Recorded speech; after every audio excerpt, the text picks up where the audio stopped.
back to the time in your life when you thought it would be easy. Her til os i dag. Kevin står derude og kører med en Kyosho, Subaru, en Flexbil. Og der står en Trump lige derovre, lige der. Og Mikkel er bare ude og kører med en Grønum Vindom eller sådan noget lignende. Jeg ved ikke, hvad den hedder. Frederik er lige smadret sin stad. X9 brushless. Og banditten og rosteren har ikke med batteri i pinderen. Og min bil, jeg ved ikke, hvad der er, men den gider bare ikke rigtig reagere. Det er sådan pinderen. Så... I can hear it in the thunderstorm. We sing, oh,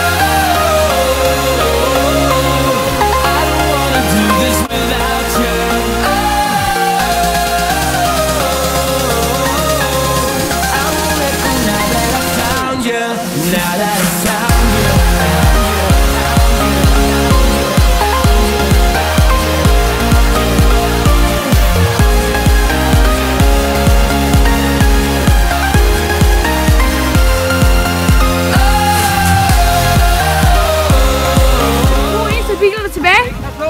Grønum Vindal og Restaurant. Prøv lige at udtale det der Grønum Vindal. Grønum Vandal. Nå ja, okay.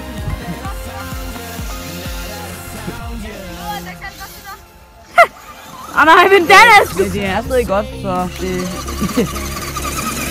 Okay, hvis I har 850 kroner plus et batteri, ikke også? Så køb den er fucking vild. Der er så nogle andre hjulpur, der vil få den. Ja.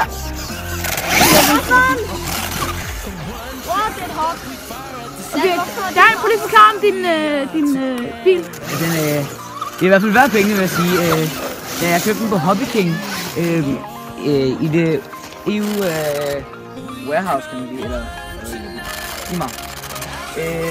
Men hvis I skal have en billig bil, som der er god, så køb den fra Hobby King. Det skulle det være. En brushless, hvilken ESC'er har den på?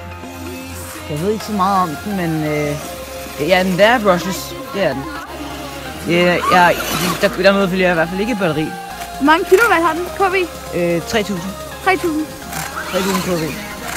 Det var fedt. Og jeg har lige fået taget stikken herud, fordi jeg købte et lidt forkert batteri, men det virker fint. Jeg købte hardcase, det skal man ikke lige have til den. Og så 3D-printet. Ja. Dan, det